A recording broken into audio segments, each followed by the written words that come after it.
A gente vai continuar então com o estudo nosso de álgebra linear, né? A gente vai continuar com a seção 5 do livro-texto do professor Elon Lages Lima, e a gente já viu conceitos de espaços vetoriais, subespaços vetoriais, conceito de base, conceito de dimensão, independência linear e transformações lineares. E hoje a gente vai continuar estudando o conceito de transformação linear e vamos aprender várias coisas que são extremamente importantes sobre transformações lineares. Então vamos começar do básico, tá? Lembrando, uma transformação linear entre dois espaços vetoriais é uma transformação que preserva a estrutura de espaço vetorial, ou seja, digamos que A seja a transformação linear, né?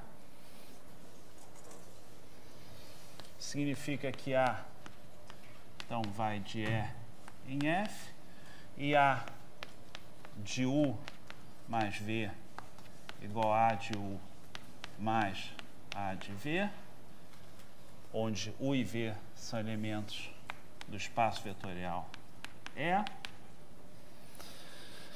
e A de alfa U é igual a alfa A de U, onde U está no espaço e alfa é um número real. Então, agora que a gente já estudou um pouco sobre transformações lineares, inclusive, a gente tem vários resultados, o que a gente vai fazer é começar a compor transformações lineares. Entender o resultado de fazermos, então, a composição de transformações lineares.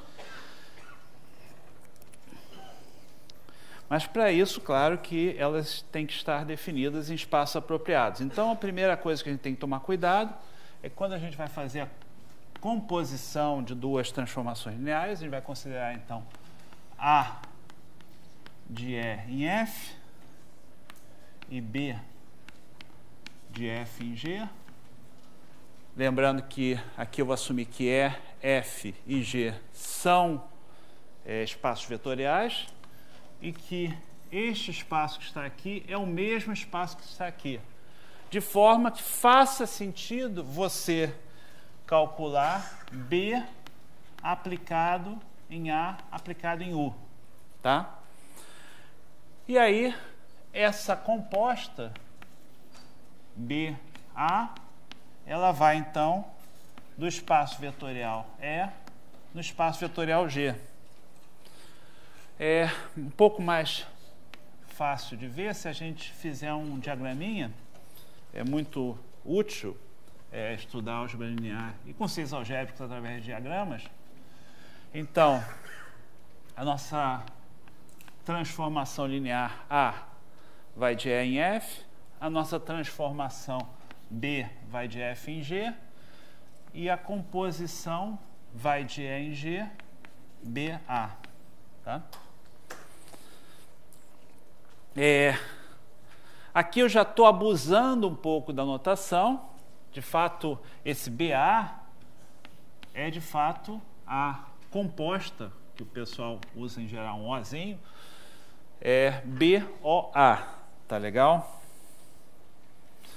E a primeira observação é que se A e B são transformações lineares, como a gente vem assumindo, então essa composição, esta aplicação BA,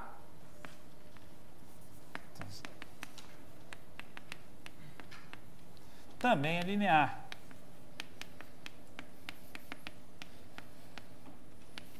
Tá? Isso é relativamente fácil de demonstrar, é só usar as propriedades. Você usa a linearidade da A e depois usa a linearidade da B. Basta escrever os detalhes que eu não vou escrever, mas vocês podem fazer isso com facilidade. Então agora a gente pode começar a listar algumas propriedades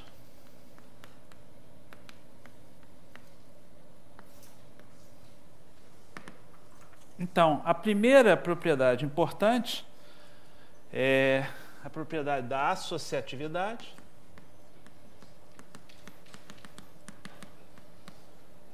Então, eu vou assumir que está bem definida também uma C do espaço G, digamos, em H. Então, agora a gente vai colocar um elemento a mais aqui nessa história. Vamos ter uma C. E aí, a associatividade, que é fácil de verificar, nos diz que C composto com B composto com A é o mesmo que C composto com B composto com A. Tá?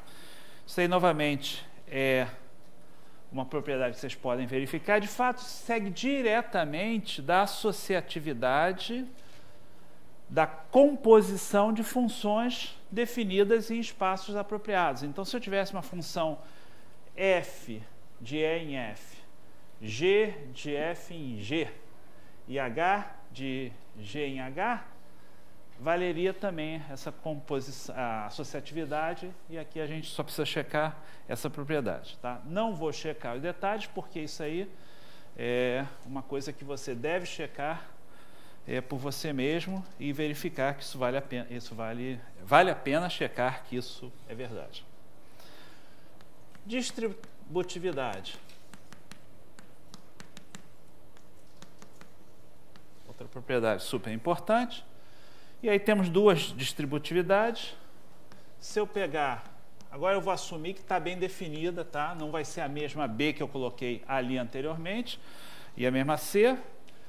Então, assumindo que B e C estão definidas nos espaços apropriados, B mais C aplicado em A é B aplicado em A mais C aplicado em A. Aqui eu estou assumindo, como eu falei, que a minha B e a C estão definidas. Bom, a B pode ser de F em G e a minha C vai ter que ser de F em G também, de forma que faça sentido tomar a composição. Tá? E C aplicado em A mais B é igual a CA mais CB. Tá? Desde que todos os termos aí façam sentido. A homogeneidade também vale. E a homogeneidade nos diz que se eu pegar a minha transformação linear A, multiplicá-la por um escalar alfa. O que significa isso? Isso pode ser pensado de duas formas, são totalmente equivalentes. Uma é simplesmente pegar a transformação, calcular num vetor e multiplicar o vetor por alfa.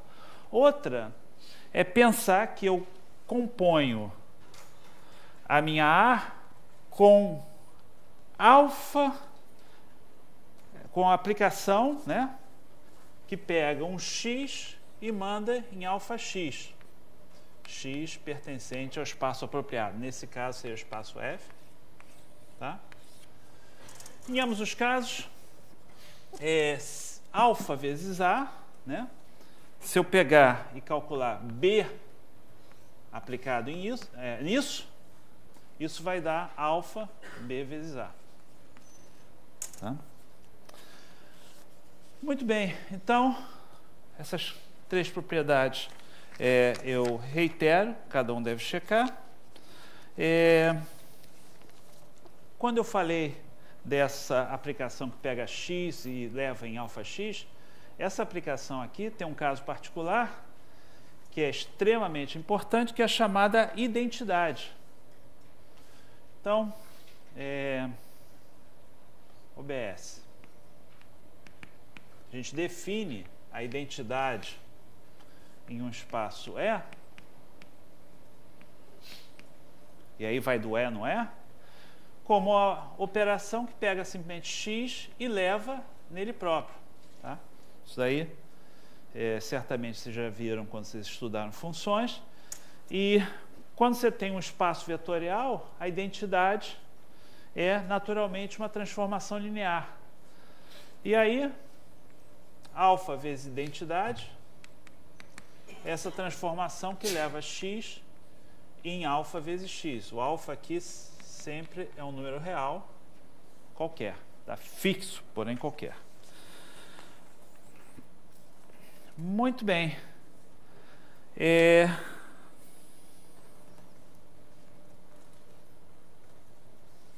Outra aplicação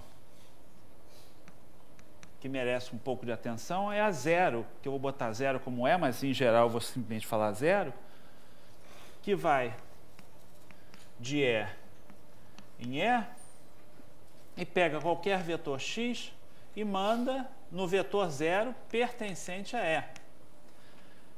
Esse também é um exemplo de uma transformação linear.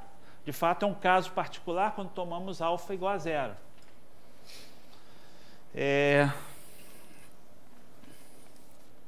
Então, estão aí dois casos particulares.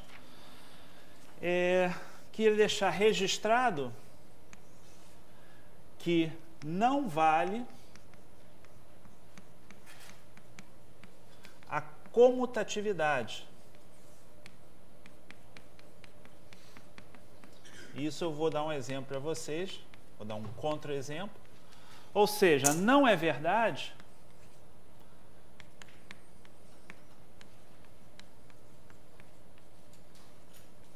em geral, tá, que AB é igual a BA. Bom, primeiro não é verdade em geral por uma razão simples. Se a gente voltar para aqui para o centro, e se você tiver A de E em F e B de F em G, só faria sentido eu considerar BA se... desculpa, só faria sentido eu considerar AB se o quê?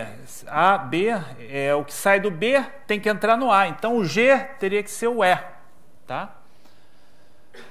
Então, teríamos que ter, de fato, esse cuidado. Mas aí, quando eu troco e considero BA, aí o que vai acontecer? Quando eu considero a outra ordem. Aí o F tem que ser o E. Então, a gente tem que tomar cuidado com isso. Então, deixa eu dar um exemplozinho, ou um contra-exemplo, tá? Então, isso aqui é um contra-exemplo. Em R2, mostrando aí que a comutatividade não vale.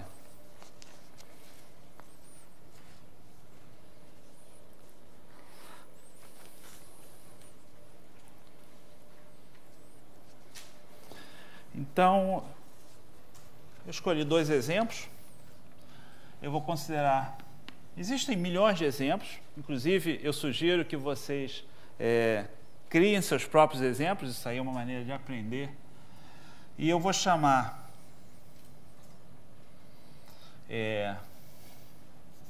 a minha matriz AE, vai ser a matriz 0, 1, 0, 0, tá?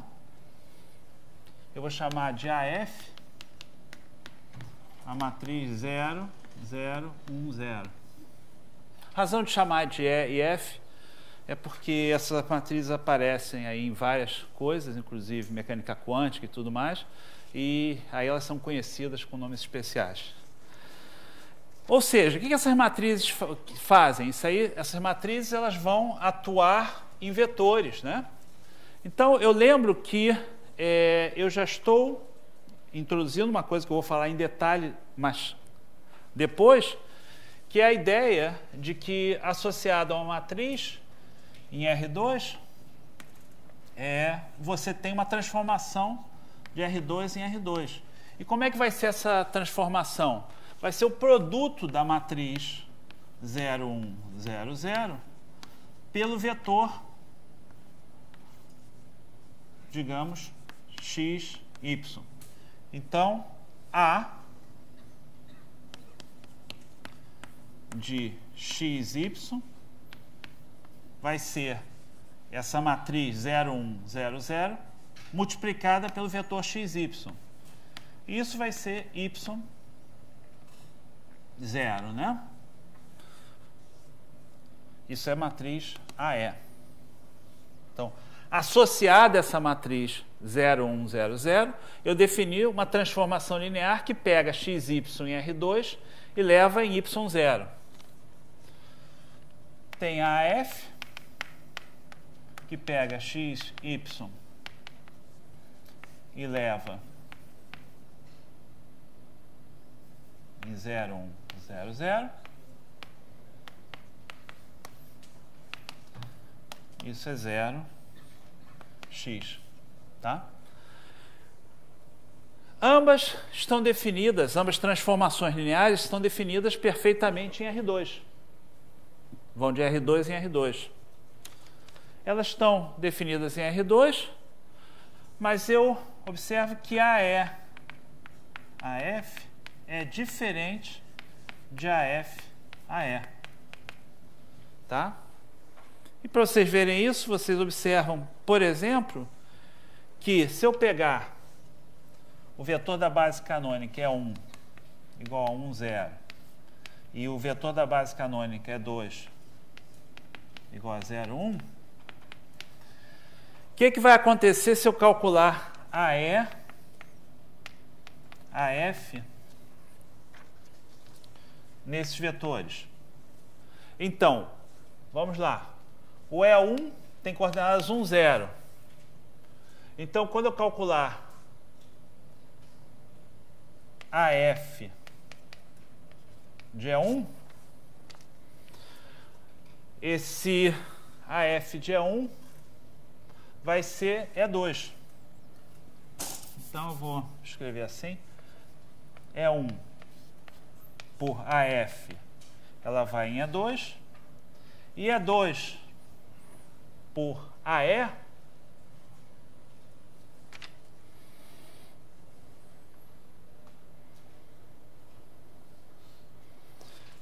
ela vai em E1. Ele vai em E1. Já o vetor E2, o que vai acontecer com ele? Quando eu pegar o vetor E2, que é o 0, 1, e colocar dentro dessa expressão que define a F, vai dar 0 na primeira coordenada e 0 na segunda. E daí ele só pode ir em 0. Então, nessa ordem, primeiro calculando a F, depois calculando a E, cuidado que a gente vem da direita para a esquerda quando a gente calcula essas composições. Eu tenho que E1 vai em E1 e E2 vai em 0. Agora, se eu inverter a ordem, eu vou ter que primeiro eu vou pegar o AE. O que vai acontecer com E1 quando eu calcular AE de E1?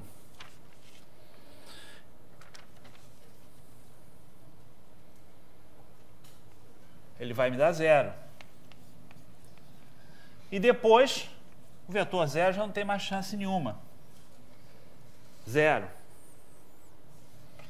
Se eu, por outro lado, pegar o E2 e calcular o AE de E2, isso vai me dar E1, que, por sua vez, quando eu calcular o AF de E1, vai me dar o E2 de novo. Conclusão, gente. Ao compor AF com AE, eu levei E1 em E1 e E2 no 0. Já quando eu fiz a ordem oposta, o meu E1 foi no 0 e o E2 foi no próprio E2. Então, eu acabei de mostrar que AE, AF é diferente de AF, AE. Isso é um dos muitos exemplos de situações nas quais você tem composição de transformações lineares, não necessariamente dando o mesmo resultado quando você muda a ordem. Então, não vale a comutatividade. Isso aí, de fato, é uma das coisas extremamente importantes que aparece, é que aquelas propriedades, então, de números reais ou números complexos que a gente estuda, quando você começa a trabalhar com espaços mais gerais, você já perde essas propriedades, como, por exemplo, a comutatividade. Tá?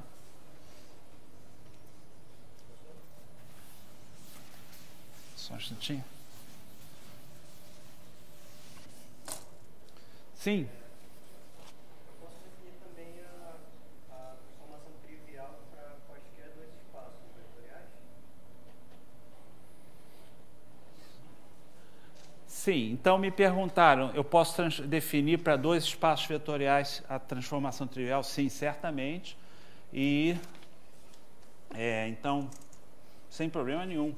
Se você tem E e F espaços quaisquer, você pode definir o 0EF, que leva qualquer vetor de x no zero. Tá? Isso daí é a transformação trivial. Tá?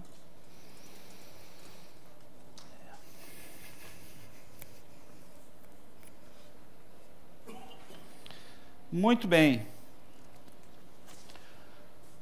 Eu fiz questão de dar um exemplo extremamente algébrico para tornar vocês familiares aí com algumas das identificações naturais que a gente usa quando a gente trabalha com matrizes, analisando essa dualidade matrizes e transformações lineares, dualidade no sentido a relação entre matrizes e transformações lineares, e vou mencionar dois outros exemplos que são um pouco mais geométricos. Então, outro exemplo, se eu pegar projeções sobre espaços, projeções ortogonais sobre espaços não ortogonais. Por exemplo, em R2, espaços vetoriais. Então,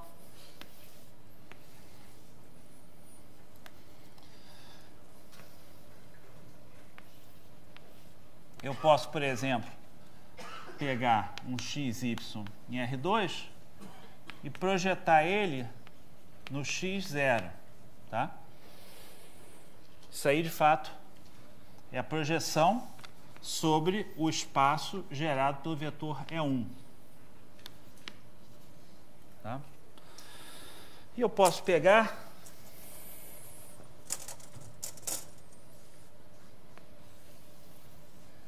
digamos, o espaço vetorial definido pela equação y igual a x, que é um espaço vetorial, um espaço linear, passando pela origem, né? E posso também definir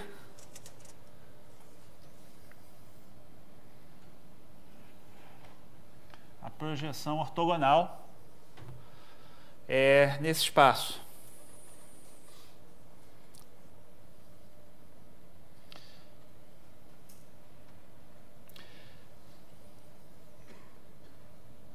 Então, se eu pegar um vetor x, y e projetar sobre A1 e depois projetar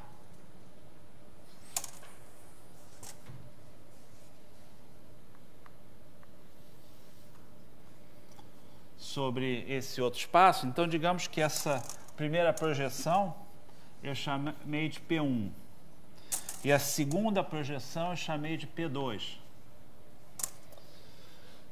Eu vou acabar no P2. Desculpa, vou acabar na reta y igual a x. Já por outro lado, se eu pegar e primeiro projetar um ponto aqui no espaço y igual a x e depois projetar no eixo E1, eu vou acabar sobre E1. Então, eu acabei de mostrar para vocês que P1, P2 é diferente de P2, P1. Tá? Eu acho que isso é bastante geométrico e mostra aí que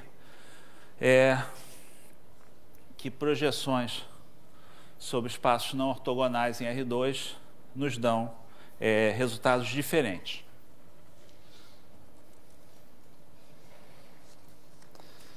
O livro faz um outro exemplo que eu recomendo que vocês olhem, que é a projeção sobre a reta y igual a x e uma rotação de 90 graus. Tá? Eu não vou fazer esse exemplo.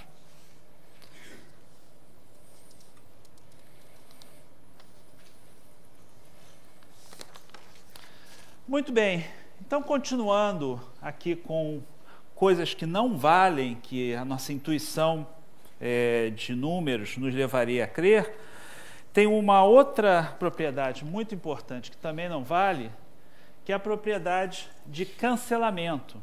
Então, lembrando, se por exemplo, eu estou trabalhando na reta, em R, e se eu tenho xy igual a xz com x diferente de zero, então eu posso cancelar o x e dizer que o y é igual a z.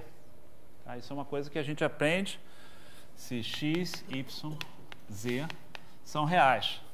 Tá? Então eu posso cancelar. Para matrizes e para operadores, para transformações lineares, isso não é mais verdade.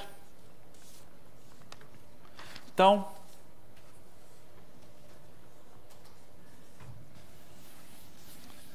não vale a propriedade de cancelamento.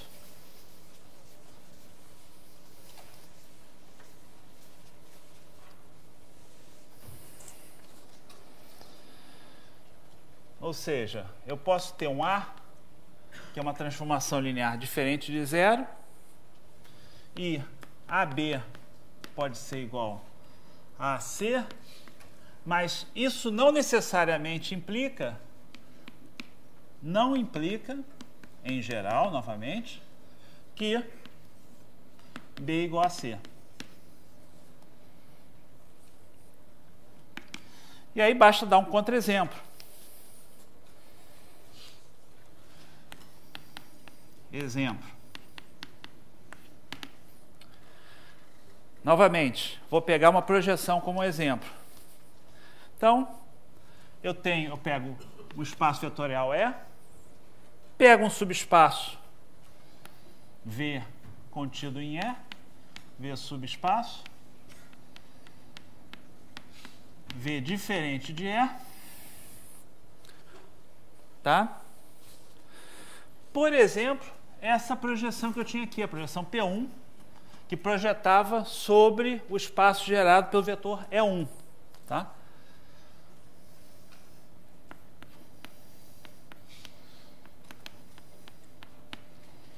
Eu vou falar projeção ortogonal, apesar de que oficialmente eu não defini isso, mas a ideia é que a gente pode definir um produto interno, pode definir o complemento, ou se vocês preferirem, uma outra maneira de falar isso é pegar o E e escrever E como V, soma direta com F, e definir a projeção da seguinte forma: pegar x igual a V mais F, lembra que quando é soma direta tem uma decomposição única, e definir Px igual a V. Ou seja, matei a componente F, que é exatamente o que está acontecendo aqui. Se vocês voltarem para o quadro anterior, tá? Quando você tem um vetor aqui com coordenadas, digamos, alfa é 1 mais beta é 2, ao ser projetado sobre E1, o que vai sobrar é a coordenada alfa E1, desculpa, o vetor alfa é 1 e a parte E2 vai morrer. Tá? Bom, aí uma propriedade bastante fácil de verificar é que se eu estou projetando, e volto aqui para o quadro anterior, por exemplo, projetando sobre essa reta gerada por E1, depois que eu projetei a primeira vez, se eu projetar mais uma vez, ou seja, se eu aplicar uma outra vez a projeção, eu vou obter exatamente a mesma coisa.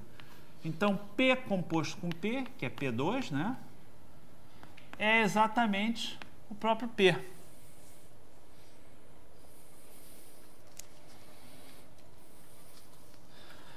Então, o que a gente tem aqui? P2 é igual a P. E eu vou mostrar. Bom, mas P2 igual a P, se P2 for igual a P e se valesse, agora é se valesse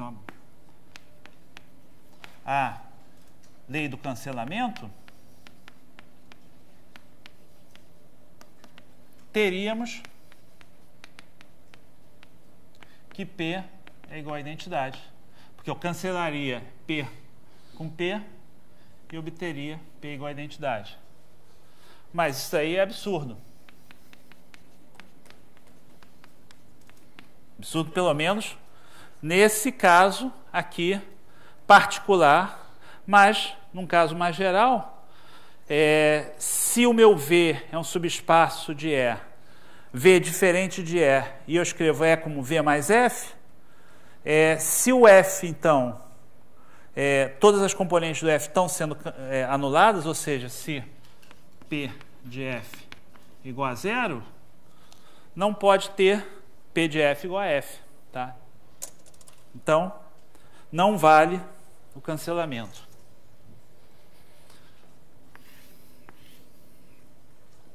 Tá?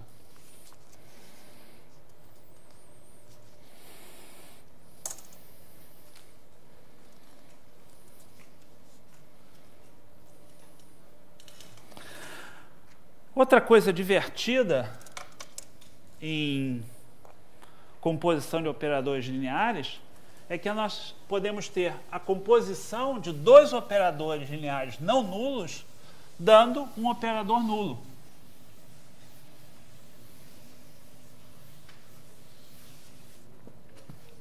São chamados divisores de zero.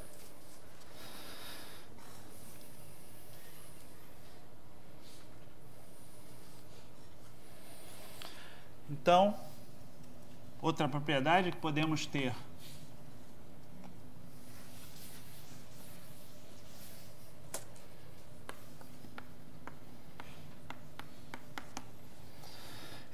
produto de operadores lineares não nulos dando resultado nulo. Deixa eu dar um exemplo. Novamente, agora eu vou trabalhar com a projeção, que eu já venho trabalhando o tempo todo, isso é um ótimo. Manda E1 e E1 em R2, tá? E E2 em 0. E que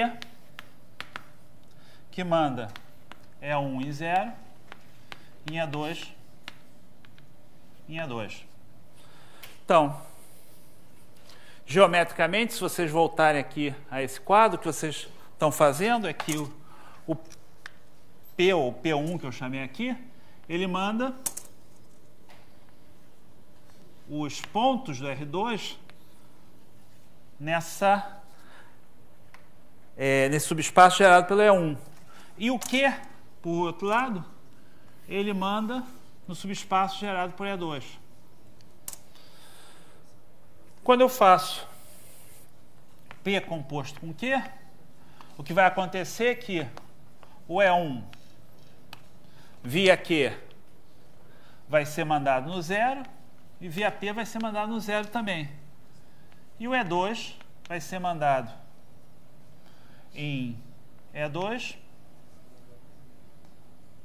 pelo Q, que por sua vez vai ser mandado no zero. Então, P composto com Q vai dar zero. Tá? Nesse caso, Q composto com P também dá zero. Eu aproveito para lembrar uma coisa que a gente, na aula passada, estudou em detalhe, é que quando eu falo de transformações lineares, basta definir a transformação linear sobre os vetores de uma base. Tá? Então é por isso que eu estou me preocupando somente em definir essas transformações nos vetores da base. Isso a gente estudou em detalhe na aula passada. Tá? Muito bem. E agora vamos a uma outra propriedade interessante. Então, já mostrei que pode acontecer, que não vale o cancelamento. Outra propriedade que pode acontecer e é muito interessante é que você pode pegar uma transformação linear, também dito um operador linear, né? E, digamos, que ele vá do espaço E no E, é espaço vetorial, então A pertence às lineares de E. Tá? E eu posso ter que A é diferente de zero, mas ao tomarmos potências de A suficientemente grandes, eu tenho exatamente o zero. Então, existe N, em alguns casos, pode acontecer, existe N tal que a N igual a zero. Isso gera uma definição que vai aparecer na parte final desse curso, que é a definição de nilpotente. Dizemos que A é nilpotente se existe um N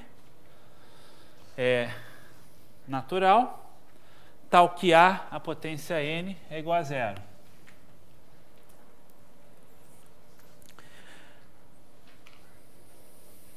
Deixa eu dar um exemplo.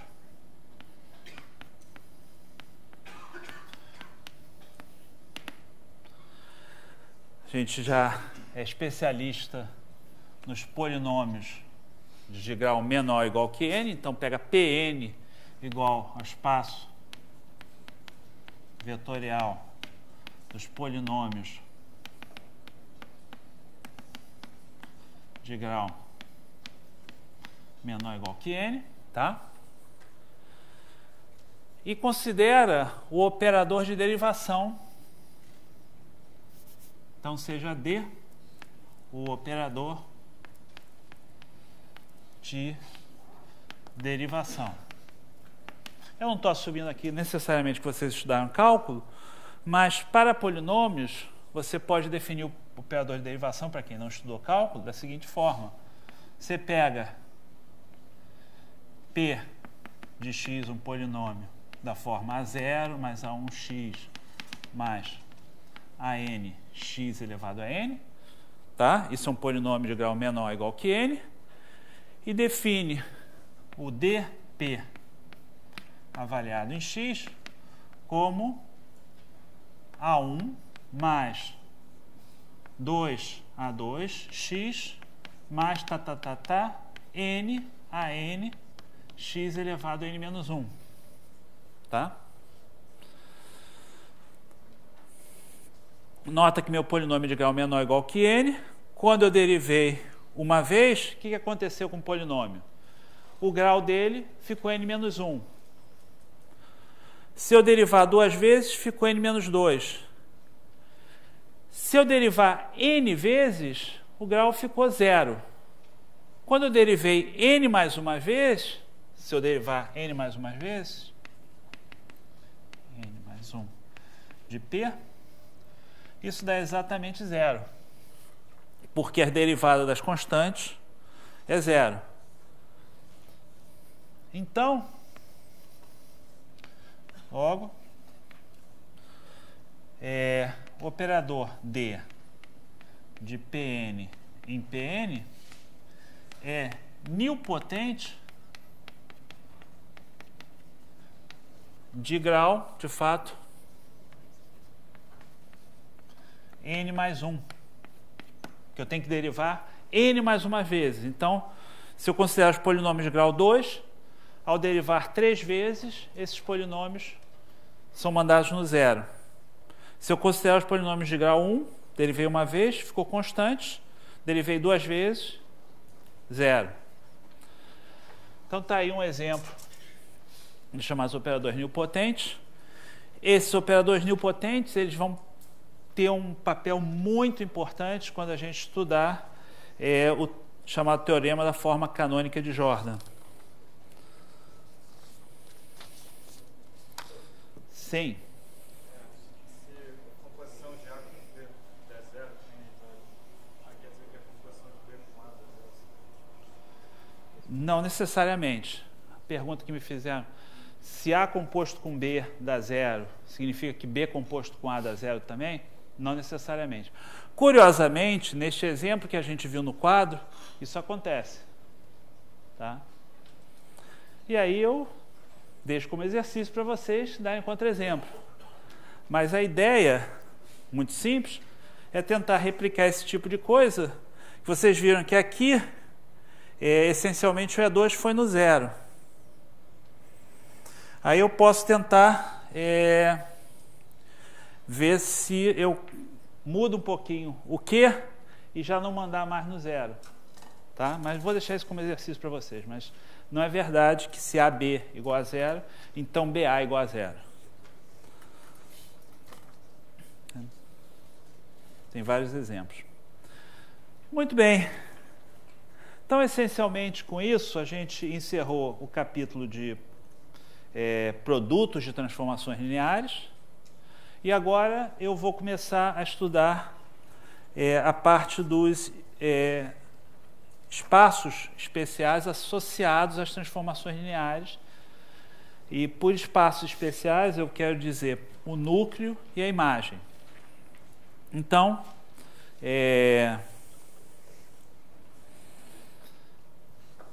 a gente vai definir alguns espaços que de fato vocês já viram em casos particulares, mas que agora a gente vai definir de forma geral. Então, como sempre, o contexto trabalhamos em um espaço vetorial, tá? Eu vou falar do núcleo e da imagem.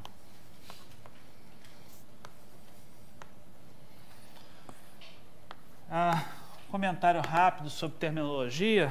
Os livros em inglês, em geral, se referem ao núcleo como kernel. Então, os livros em inglês se referem à imagem como range.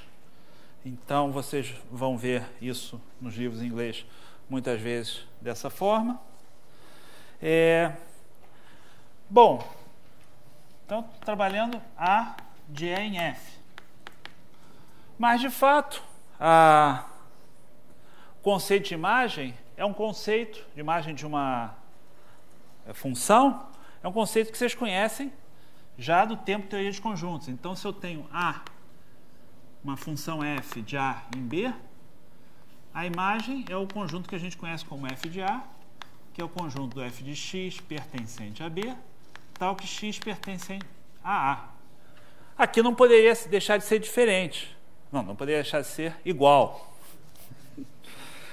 Tá? A imagem de A é o conjunto dos vetores AX em F, tal que X pertence a E. Tá? E um outro conjunto extremamente importante é o chamado núcleo de A, que é o conjunto dos X em E, dos vetores em E, tal que AX é igual a zero. Tá? OBS, como eu falei, alguns livros vocês vão ver kernel de A para núcleo, e em alguns livros vocês vão ver range de A para imagem de A. Tá? Só permitir aí que vocês olhem uma literatura mais abrangente.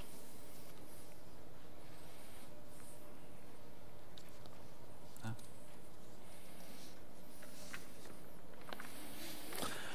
Propriedades super imediatas desses conjuntos. Então, eu posso imediatamente identificar algumas propriedades importantes.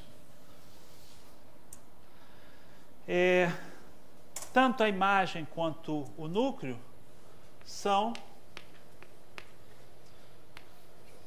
espaços vetoriais. De fato, são subespaços vetoriais dos espaços correspondentes. Note que a imagem de A está contida em F, logo é um subespaço de F, e o núcleo de A está contido em E, e logo é um subespaço de E.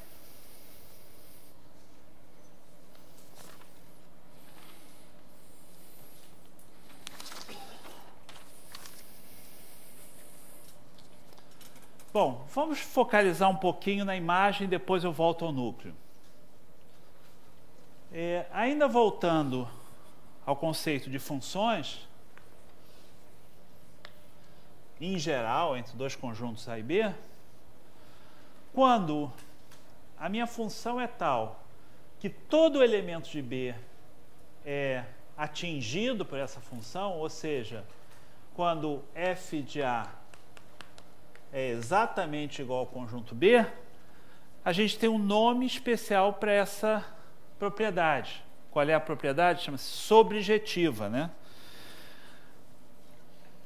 Da mesma forma, se eu tenho um operador, uma transformação linear A de F em F, tal que a imagem de A é igual ao espaço todo, se imagem de A é igual a F, dizemos que A é sobrejetiva. Isso aí é um caso particular da definição geral. Alguns livros falam sobrejetora, né? Em inglês o pessoal usa muito a palavra onto, que é um pouquinho mais simples, mas aí eu rebato que tal usar a palavra sobre, que também é bem curtinha.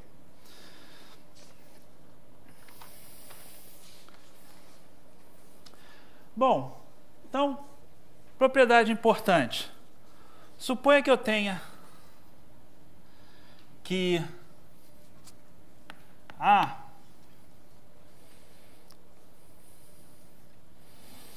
é sobre. Então eu afirmo que A manda um conjunto de geradores de E em um conjunto de geradores de F. E a demonstração disso é muito simples. Por quê? Se eu tenho que V1, V2, V, digamos, N, gera E,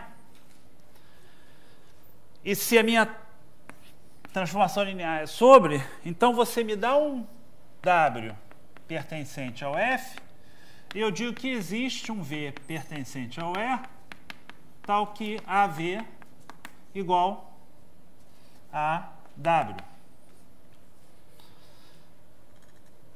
Para mostrar que esse conjunto V1, V2, Vn é mandado num conjunto de geradores, eu observo que, então, se eu escrever W como A da soma de αi VI, i variando de 1 até n, eu posso reescrever isso como soma αi A de VI, i variando de 1 até n, e eu noto então que esse conjunto A de V1, A de V2, A de Vn gera meu F. Tá? Bem simples essa propriedade. Vale, e é a próxima coisa que eu vou falar. Então, a pergunta que foi feita é se vale a volta. Reciprocamente,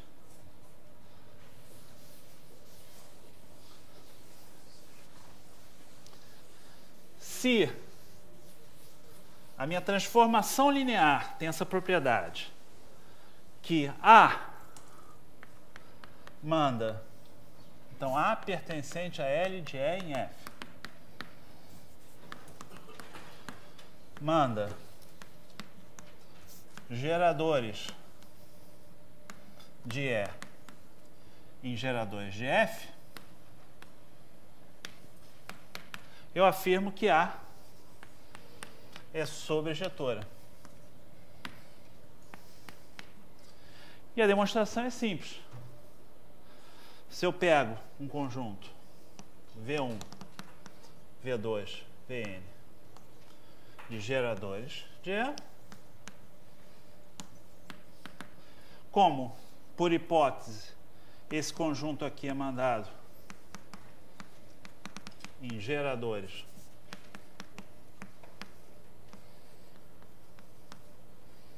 de F, eu posso escrever qualquer W pertencente a F como W igual a soma de αi A de VI, i variando de 1 até n. Ou seja, usando a linearidade, isso é A de soma i variando de 1 até n de αi VI. Mas isso é exatamente dizer que a minha A é sobrejetora. Tá legal? Muito bem. Então agora a gente pode fazer um pequeno intervalinho e após o intervalinho eu vou considerar novamente um problema fundamental e relacionar com esse problema aqui de transformações lineares, que é o problema de resolver sistemas de equações lineares. Então, vou dar uma paradinha. Então, eu vou cobrir agora o teorema do núcleo da imagem, pelo menos vou começar o teorema do núcleo da imagem.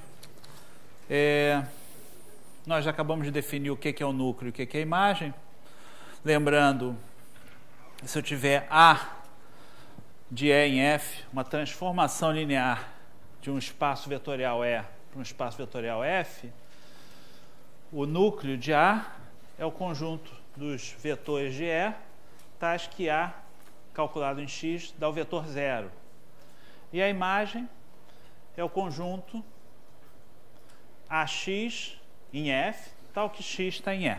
Tá? Então, esses dois espaços, esses dois conjuntos, são de fato subespaços vetoriais, correspondentemente de E e de F. E agora a gente vai começar a estudar a propriedade desses conjuntos.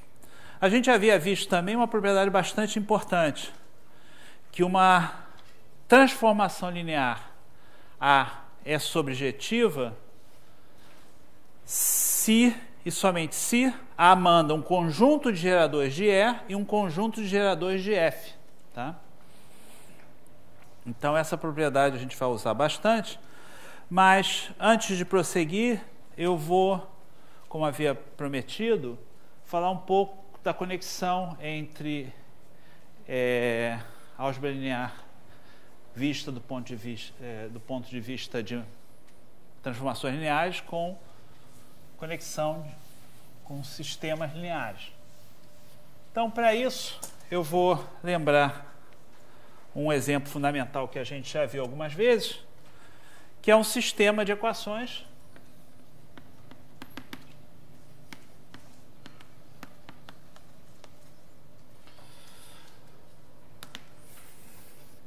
A1x1 mais A12x2 mais A1n xn igual a B1, A21x1 mais A22x2 mais A2n xn igual a B2, AM1x1 mais AM2x2 mais AMN xn igual a BM. Tá? Então, primeira observação, quais são os objetos que aparecem por trás desse sistema linear?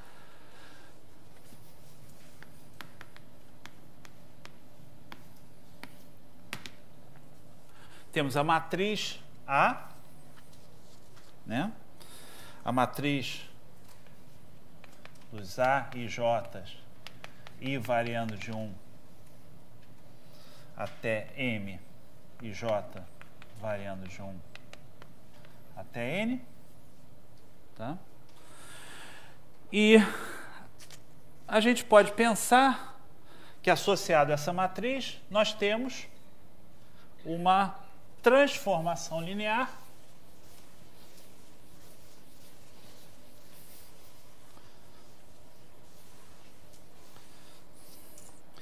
que eu vou chamar A de Rn em Rm, ambos espaços vetoriais, como a gente sabe, que associa ao vetor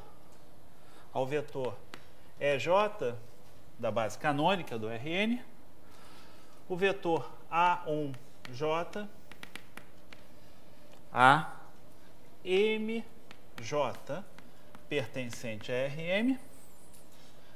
Eu reitero aquela convenção que eu gosto muito de associar, sempre que eu vejo um vetor, uma emupla, aqui é uma emupla, associar a isso um vetor coluna, e esse vetor coluna tem então coordenadas A1J, A2J, AMJ, tá? Pertencente ao espaço Rm por 1. Tá? Nesse sentido, então, o que a gente tem essa associação com esse vetor que eu chamo de VJ. Tá? E aí, acharmos uma solução desse sistema de equações lineares é equivalente a quê? A dizer que existe um x pertencente a Rn, tal que AX é igual a B, onde há essa transformação linear que a gente definiu. Por quê? Porque quando a gente faz as combinações lineares XJ, VJ e soma, isso é exatamente, J variando de 1 até N, isso é exatamente um vetor cujas componentes são dadas pelo lado esquerdo de cada uma dessas equações aqui que a gente tem. Tá legal? Então, achar uma solução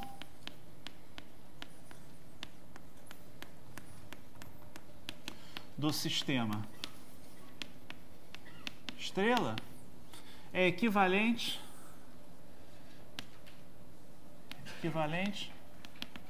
a mostrar que existe um x em Rn, tal que a x igual a b. Ou seja, soma de xj/vj igual a b. Tá?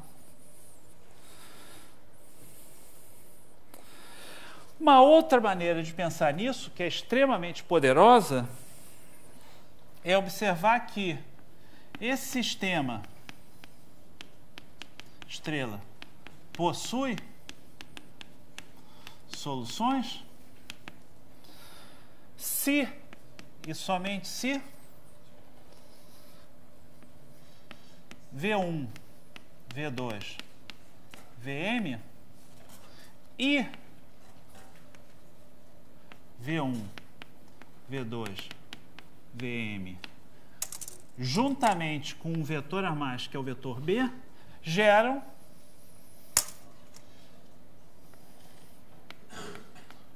o mesmo espaço.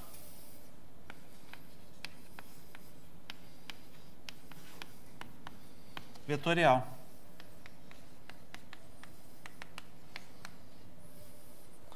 Note que o meu V1, V2, Vm são as colunas associadas a essa minha matriz.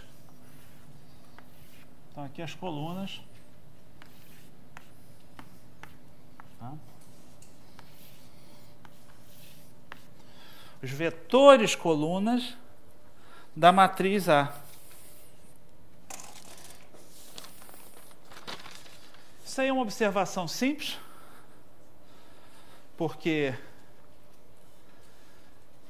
por um lado, se V1, V2, Vm gera, ele vai sempre estar contido no espaço gerado por V1, V2, Vm, B, e se ele gera o mesmo espaço, significa que o B pode ser escrito como combinação linear dos anteriores. Consequentemente, existe uma solução do sistema. E vice-versa. Se esse conjunto, com o vetor B ao final, gera o mesmo espaço gerado por V1, V2, Vm, então significa que, se eu pegar somente o vetor B, ele é gerado por V1, V2, Vm. E é novamente dizer que existe uma ênupla x1, x2, x2, xn, tal que soma de j variando de 1 até n de xj, vj igual a b.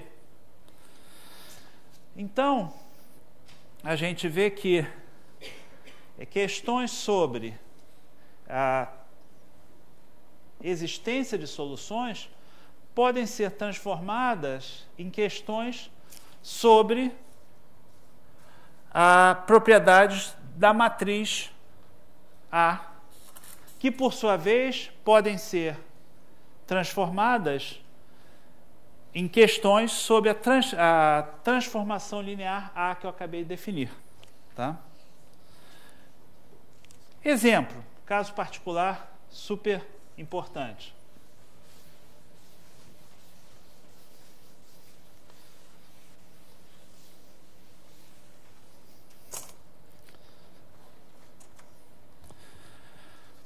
Os hiperplanos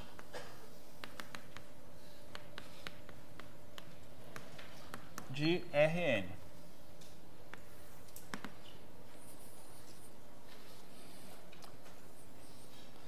Então, lembrando que eu posso considerar uma transformação linear f de E em R.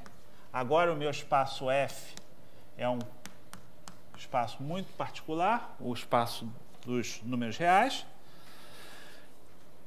F linear, tá? A gente até denotou isso por L de E em R, tá? Chamado espaço dual.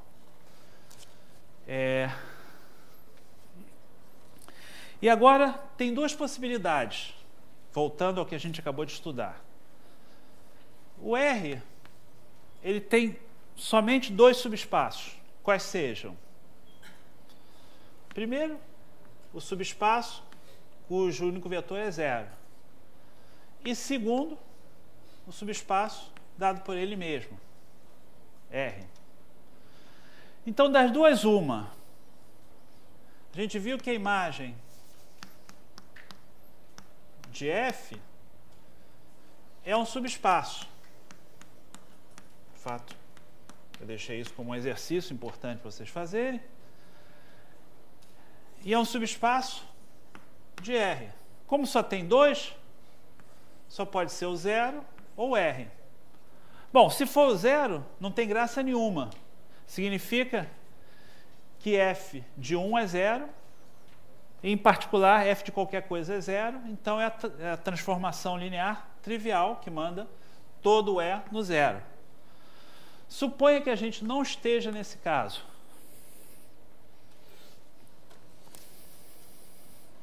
Tá? Bom, se o F for diferente de 0, então eu posso escrever numa base o F de x igual a 1 x1 mais A2 x2 mais a n xn. Tá? Simplesmente calculando f de A1 e chamando isso de A1, A2 igual a f de A2, AN igual a f de AN. E pela linearidade, eu posso escrever para x igual para v igual a x1 é 1 mais xn é n, eu posso escrever então fx dessa forma. Tá? Muito bem.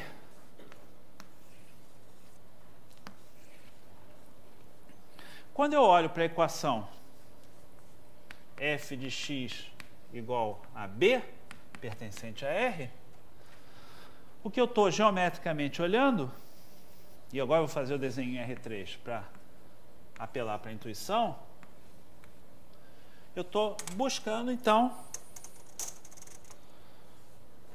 um plano, eu vou desenhar assim, só para ficar mais claro, um plano que, de fato, é um plano, quando a gente vê a estrutura de produto interno, cuja vetor normal é o vetor A1, A2, AN. Tenho certeza que vocês já viram isso em R3 em geometria analítica. E, mais geralmente, eu estou buscando um hiperplano. E agora, quando você olha para uma equação desta forma aqui, cada uma dessas equações que forma o meu sistema, de fato, é um hiperplano em Rn. E o que eu estou buscando, quando eu busco uma solução desse sistema linear, é a interseção desses diferentes hiperplanos. E aí vem uma interpretação bastante legal. A gente já havia visto o conceito de variedades afim. Cada um desses hiperplanos define uma variedade afim. Um exercício bastante importante é que a interseção de variedades afim é uma variedade afim, e de fato a interseção, então, desses diferentes hiperplanos é uma variedade afim. Então você pode pensar, de um lado, solução desse sistema de equações como pontos de uma variedade afim, interseção de hiperplanos, ou a pré-imagem por uma transformação linear de um vetor. Todas essas formas, elas são importantes quando você, de alguma forma, tenta resolver sistemas de equações lineares. Aqui a gente tem um sistema de equações lineares geral. Esse M aqui pode ser 1 milhão. A afirmação continua sendo verdadeira. Isso é uma coisa extremamente poderosa. Uma das coisas que eu vou cobrir no futuro são métodos eficientes para você atacar esse problema numericamente. Vou falar, por exemplo, da decomposição de Gauss-Jordan. O método de Gauss-Jordan, né? Mas, por enquanto, a gente tem que colocar ou fazer um pouco mais de teoria. e nesse sentido é o que a gente vai avançar um pouco até o final da aula de hoje. Então eu vou começar com algumas propriedades, sempre primeiro pensando como transformação linear e depois aplicando em casos particulares. Então, o primeiro resultado que eu vou cobrir hoje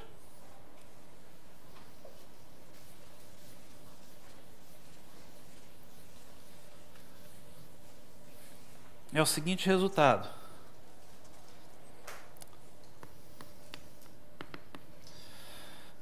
Se E e F são espaços vetoriais de dimensão finita,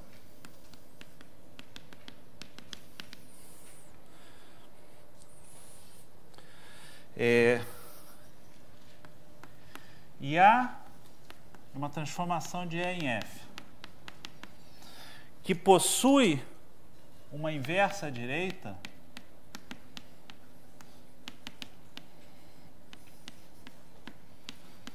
no sentido de inversa de função, né? Que eu vou chamar de B.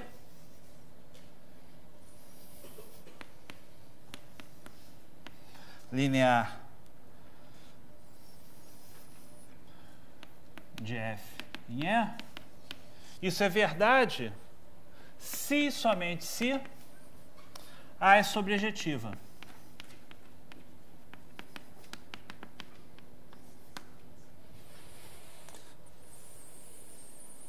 Tá? Então, de fato, parte dessa afirmação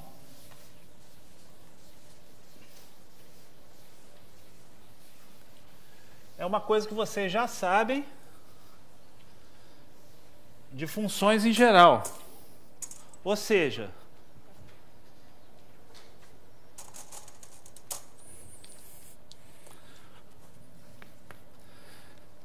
se existe B inversa à direita,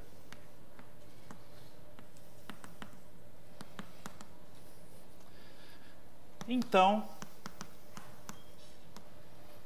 A é sobre. Isso não depende do fato de estarmos trabalhando com transformações lineares. Porém, então, essa direção aqui é totalmente geral. Se eu tenho espaço, uma função de E em F, que possui uma inversa à direita, ou seja, tal que AB x igual a x para todo x pertencente a F, então A é sobrejetiva. Tá? Por quê? Porque você me dá um x no contradomínio, no espaço F, eu calculo Bx, ABx igual a x e acabou. Está aí demonstrado. Tá? Não tem absolutamente nada que demonstrar. Mas o que é interessante é a recíproca. Ou seja, se A é sobrejetiva, estou assumindo que A é transformação linear. Tá? Então, isso é hipótese. Seja A de E em F. E e F espaços vetoriais. Se A é sobrejetiva, então eu vou construir para vocês a inversa dela e mostrar que essa inversa é uma transformação linear necessariamente. Então, a gente já demonstrou que em espaço de dimensão finita temos uma base. Então, dado uma base, bom, de fato, por definição, espaço de dimensão finita, ele tem uma base finita, W1, W2, Wm, contido em F, base de F, tá? Como A é sobre,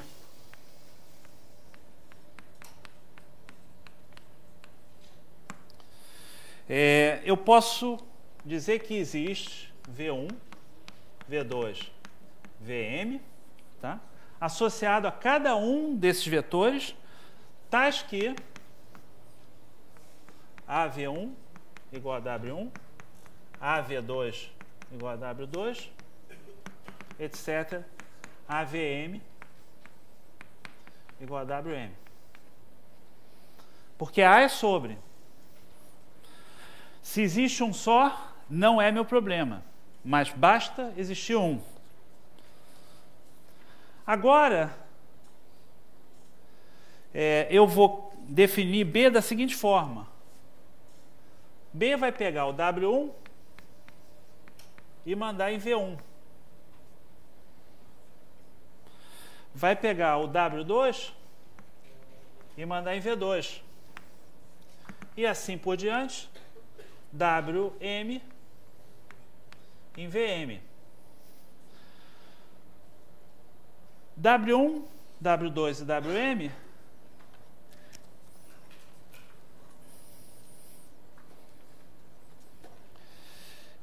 eles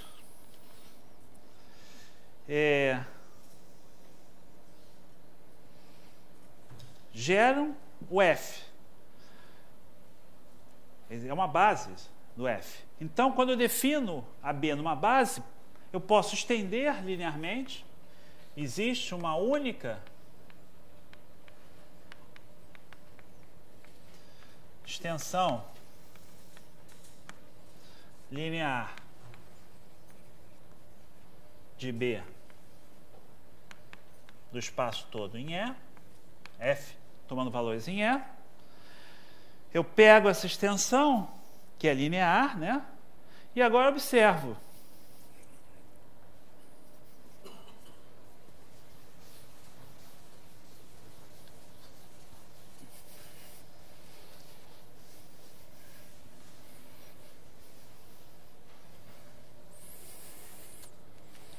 Observo que todo W em F, ele pode ser escrito como combinação linear dos elementos da base, αi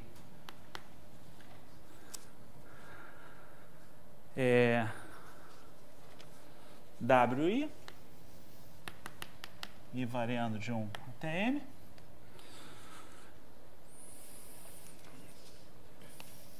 Porque WI é uma base. Então, quando eu calcular ABW, o que vai acontecer? ABW é igual a A de B nessa soma αi WI, e variando de 1 até M, que, por sua vez, por linearidade, é soma de αi por linearidade, AB WI, mas por construção, o meu B de WI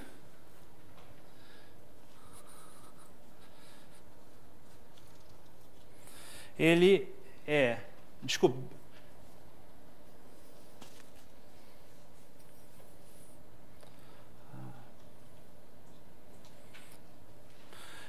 o B de WI é VI, então isso é soma de αi A de VI, e variando de 1 até M.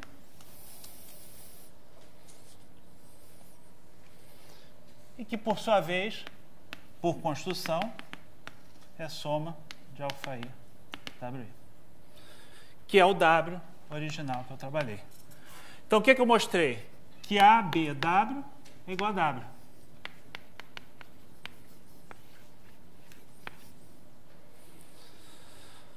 Para todo W em F.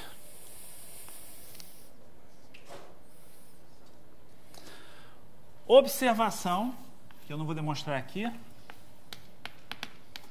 A de F de E em F, mesmo sendo linear, ela pode possuir mais que uma inversa direita. Tá? Então, o fato de possuir uma inversa direita não garante que essa inversa direita é única. Exemplo. Considera A que pega x, y, z em R3 e manda em x e y. Tá?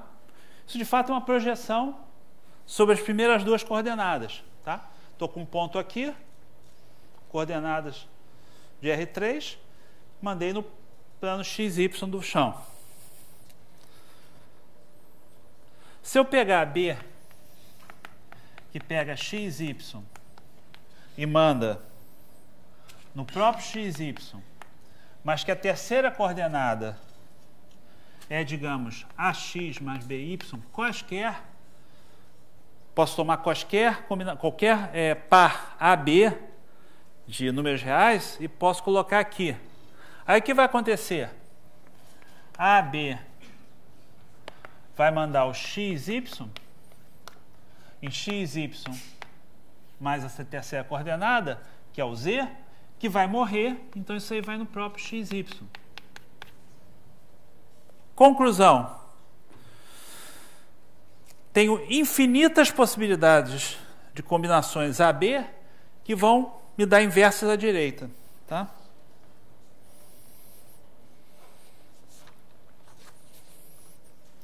Então, o fato de você ter uma inversa direita não garante necessariamente que você tenha uma única inversa direita.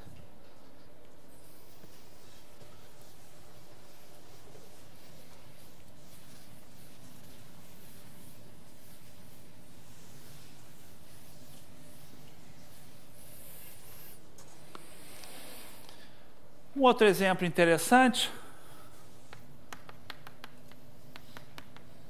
é o operador de derivação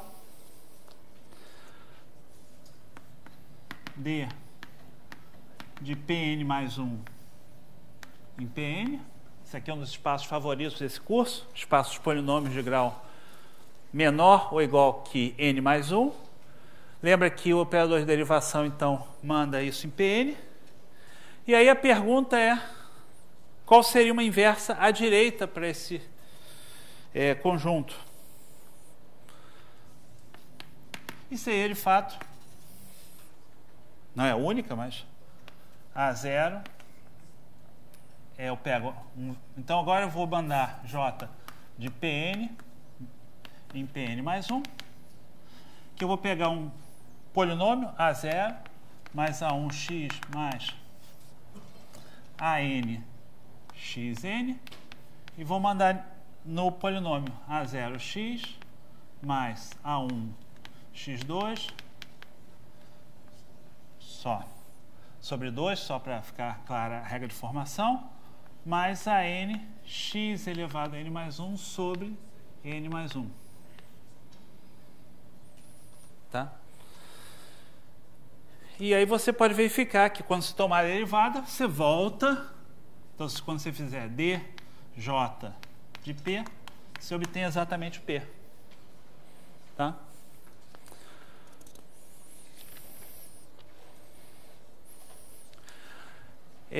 Por que isso não é inversa à esquerda? Porque eu tenho problemas com o termo constante. Tá? Bom, então agora a gente falou sobre a propriedade ser sobrejetiva e a gente relacionou isso com possuir uma transformação linear que que manda... Bom, desculpe, possuir uma inversa à direita. Agora a gente vai trabalhar com o núcleo. A gente vai trabalhar com o outro lado da história. Em geral, tudo que você fala para um lado, você tem uma afirmação correspondente para o outro lado.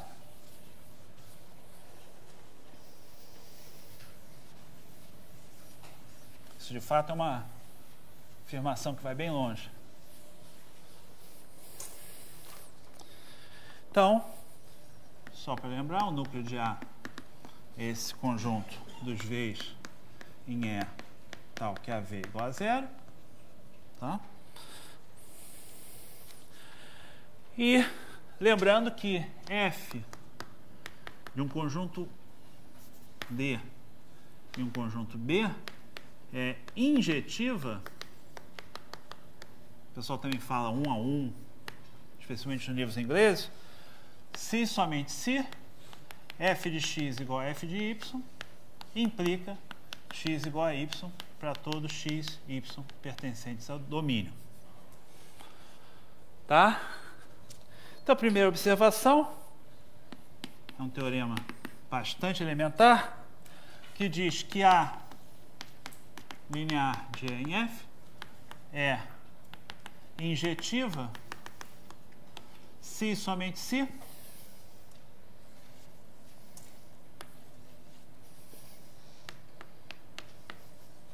o núcleo de A é igual ao vetor, ao conjunto cujo único elemento é 0. Demonstração nessa direção.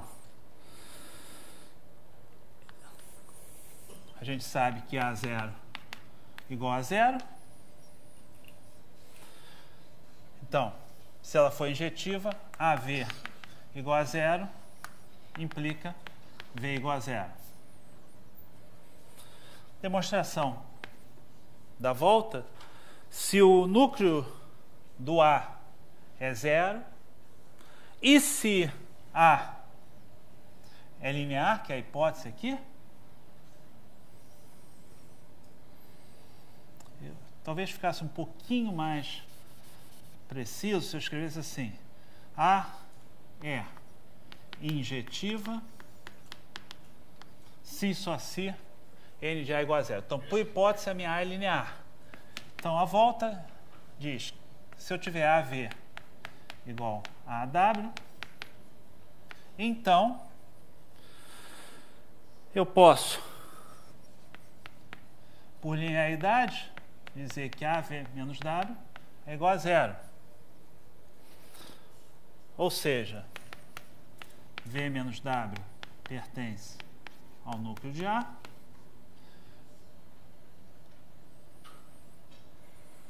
Mas, por hipótese, o núcleo de A é o 0, logo V igual a W.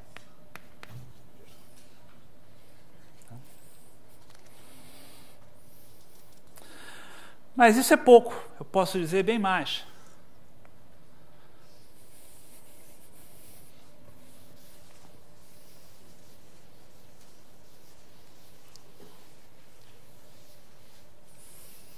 Eu posso relacionar injetividade com inversas à esquerda. Mas antes disso, eu vou demonstrar um teoremazinho que é bastante interessante e que vai ser útil também. A minha A linear, ela é injetiva se somente se A leva vetores LI em vetores LI. Tá? Então, por hipótese, minha A é linear. Eu afirmo que ela é injetiva se somente se isso acontece. Demonstração, novamente, relativamente simples.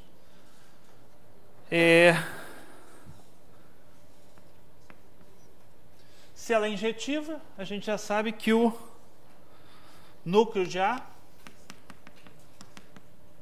é o 0 por aquele resultado que a gente acabou de demonstrar. Então, se V1 V2, Vn são Li e tivermos soma de alfa j A de Vj igual a zero, j variando de 1 até n, porque isso aqui é a imagem, né, dos vetores Li, o que vai acontecer? Isso vai me dizer que que A, por linearidade, eu tiro para fora, da soma de alfa j Vj é igual a zero. Mas isso está dizendo para a gente que esse vetor aqui, ele está no núcleo de A. Mas, por hipótese, meu núcleo de A é o zero. Ora, se o núcleo de A é o zero, significa que soma de alfa j Vj é igual a zero.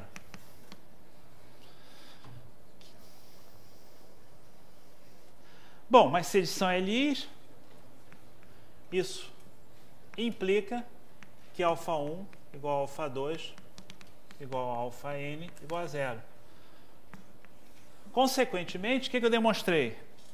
Eu demonstrei que se eu pegar uma combinação linear qualquer das imagens desses vetores V1, V2, Vn, esta combinação linear igual a zero implica que os coeficientes da combinação linear são necessariamente zero. Ou seja, eu mostrei que o meu conjunto AV1, AVN é um conjunto Li. Então, com isso eu mostrei esta direção aqui. Injetividade implica em mandar vetores Li em vetores Li. Tá legal, gente? Reciprocamente, vou demonstrar a volta.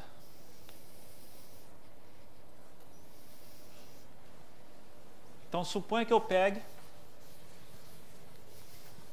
que eu tenha a propriedade, né, que a minha A, ela manda vetores Li em vetores Li. Então, suponha que A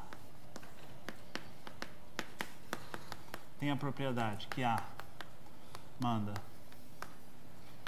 vetores Li em Li.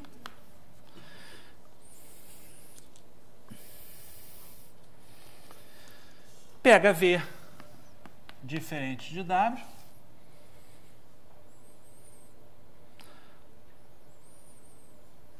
Desculpa, eu vou fazer uma maneira mais simples ainda. Eu ia fazer uma maneira complicada. Pega um V diferente de zero. Tá? Vetor V pertencente a F diferente de... Desculpa, pertencente ao E. Tá? Pela definição que a gente deu de Li, conjunto cujo único elemento é V é Li. Bom, se esse conjunto é Li, AV é diferente de zero.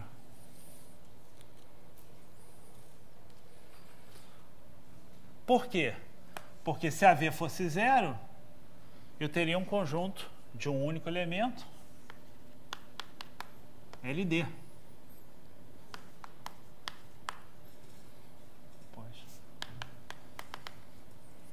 Bom, logo, V não pertence ao núcleo de A.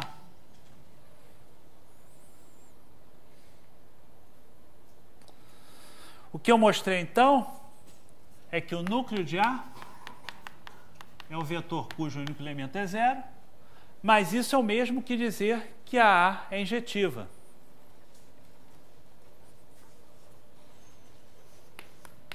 Pelo teorema anterior.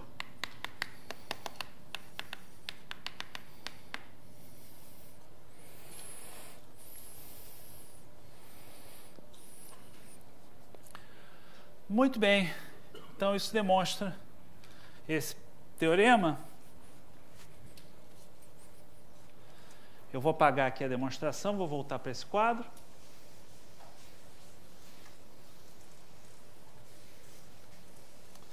E agora,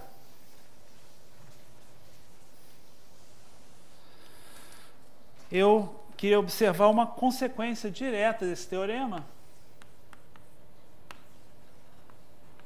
que é importante.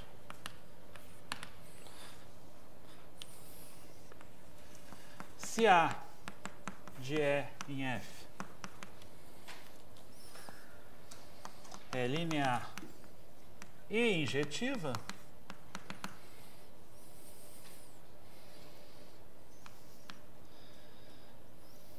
e a dimensão de E é igual a N, então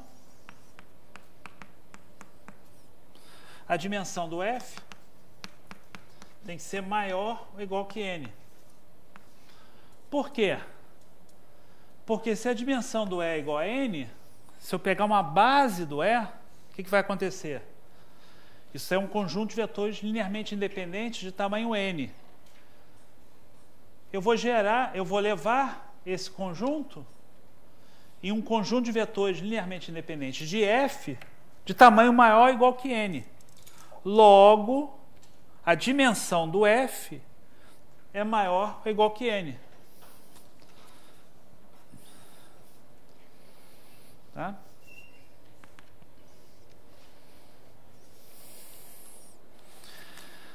Outra consequência importante.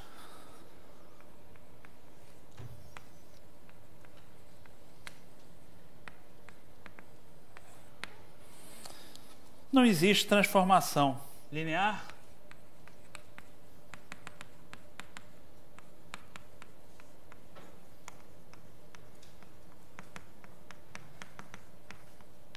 injetiva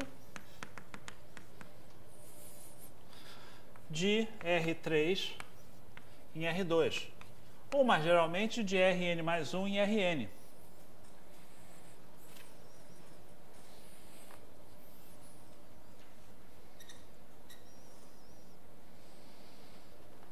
Por quê? Porque se existisse, eu pegaria a base canônica do R3, E1, E2, E3.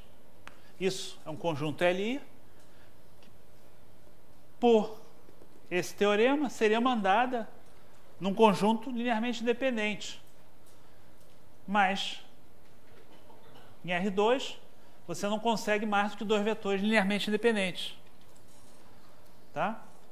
Mas, geralmente, Rn mais 1 em Rn. Isso não é totalmente óbvio. E aí, para completar a aula de hoje, eu queria completar com esse resultado sobre a inversa esquerda. Alguma pergunta? Não. Mas ainda naquele conjunto de interpretações que a gente tem, eu vou deixar um resultado do livro importante, que eu não vou demonstrar hoje, que se A vai de E em F é uma transformação linear, para todo B na imagem de A,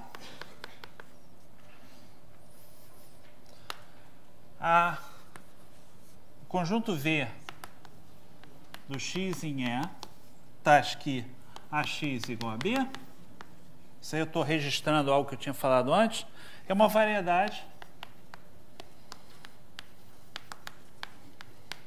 afim, e essa variedade de fato é paralela e paralela ao núcleo de A. Tá? E ao invés de dar demonstração, eu deixo a demonstração para vocês no livro, mas eu quero fazer um desenho, porque esse desenho é extremamente importante para entender a estrutura aí geométrica que está acontecendo. Então, aqui eu estou desenhando pictorialmente os espaços E e F. Aí eu coloquei o núcleo de A aqui. Ele certamente contém o vetor 0. Está ali, desenhado ali. Suponha que eu tenha aqui um x0 que é mandado em um A de x0 aqui.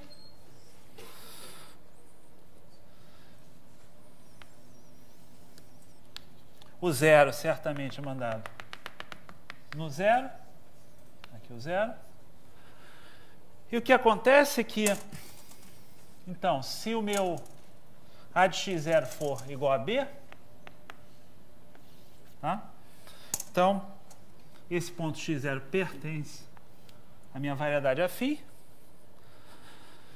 Se eu agora mudar o x0, o que vai acontecer é que você vai mudar diferentes valores aqui da imagem, tá?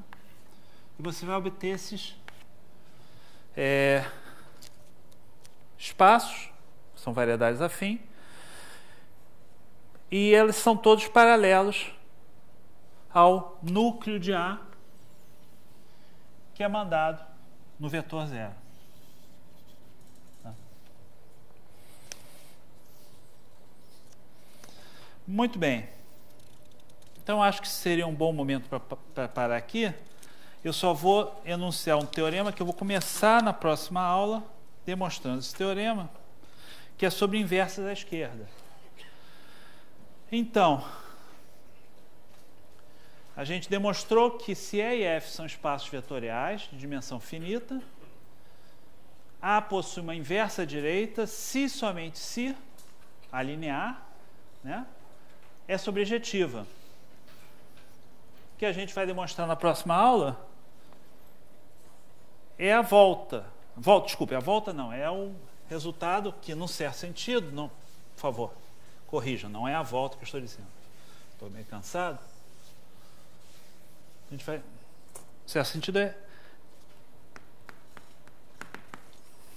Dual é esse, que é o seguinte: se E e F são espaços de dimensão finita,